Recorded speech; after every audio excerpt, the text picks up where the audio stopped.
Welcome back to Bread and Butter Primary Care. I'm Dr. Stokes, and today's video we're continuing on our journey with diabetes, and today's video is entitled Diabetes Type 1 and Type 2, What's the Difference? So we talked about in the first video that there's diabetes mellitus, which is a sugar metabolism problem, and that all that extra sugar sitting in the vessels damages the vessels, causes problem in the future. So what's all this information, what's all this stuff about type 1 and type 2? Type 1 and type 2 diabetes they have the same end problem, but for completely different reasons. So just to review a little bit, we talked about in the previous video, but this is like an artery, the space where the blood flows, and the blue Play-Doh are our tissues, the skin, the muscles, the fat, the organs, the things that surround our arteries. We eat sugar, it goes into our blood, sugar's floating around in the blood. It needs to get from the blood into the tissues. It needs to make that transfer. So how does it do that? What makes that transfer? The answer, insulin. Insulin is a hormone that the pancreas creates, and its job, one of its many jobs, but probably its most important job, is to open up the cells of the tissues so the sugar can leave the blood fluid and go into the body. So that transfer requires insulin. Okay? So the problem in diabetes is, for some reason, that transfer can't happen. The sugar can't get out of the blood, it can't go into the tissues. Type 1 and type 2, the reason that doesn't work is different. So in type 1 diabetes, the reason that transfer can't happen is because there's just not insulin. It's just not present. So type 1 diabetics are individuals who are born with an autoimmune disease. Autoimmune meaning that their body attacks their own tissues. So they're born with an autoimmune disease in which their immune system attacks their pancreas and kills it off. It kills off a certain type of cell in the pancreas, the beta cell, which makes insulin.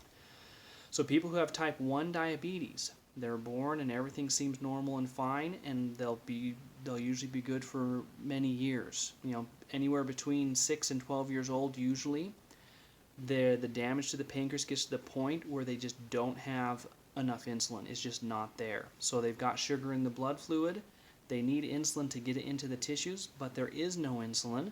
The sugar can't go into the tissues, and boom, you've got extra sugar in the blood, damaging the arteries, damaging the vessels, and causing problems. So that's type 1.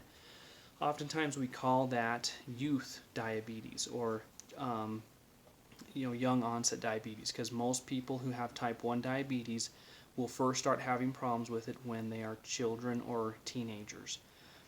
Type 2 diabetes is a very different problem, but it causes the same issue of too much sugar in the vessel. In type 2 diabetes, there's plenty of insulin. Your body makes insulin just like it's supposed to, but the insulin doesn't work. And it's actually not a problem with the insulin per se, it's a problem with your tissues. So in a type 2 diabetic, the problem relies actually in the tissues of the body. They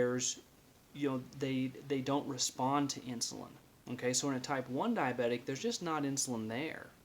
A type 2 diabetic, there's insulin there, but the tissues don't respond to it. There's kind of a malformation in the receptors on the tissues, so even though insulin is present, it doesn't work very well. Now, it's not that it doesn't work at all, because if it didn't work at all, then you'd have a similar problem with type 1 diabetes. So with type 2 diabetes, you have less effective insulin use. So some of your cells respond to insulin, some of them do not.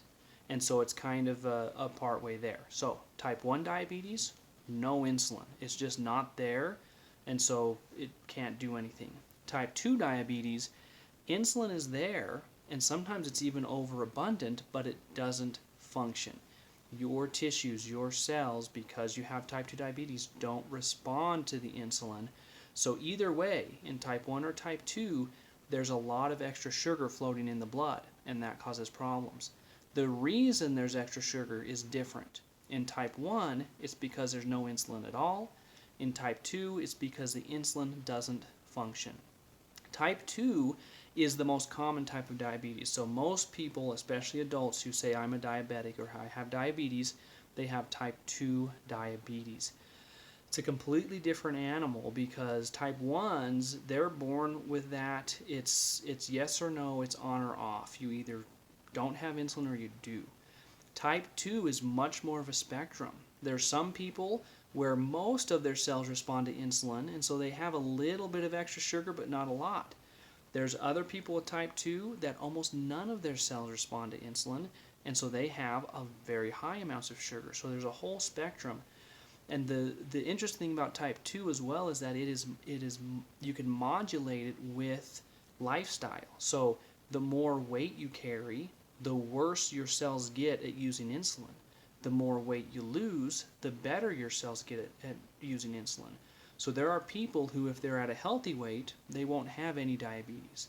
If they're at an obese weight, they will have diabetes.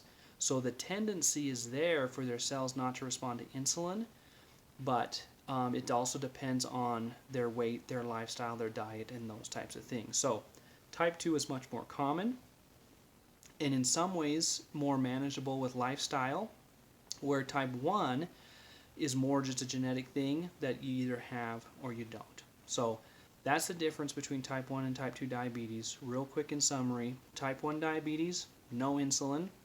Type 2 diabetes, yes insulin, but it doesn't work well. And so either way, you have extra sugar in your vessels, and that extra sugar is causing trouble. Stay tuned for more information about diabetes, the medicines we use to treat it, what we can do about it, and other things like that. For now, I hope this was helpful. This is Dr. Stokes with Bread and Butter Primary Care.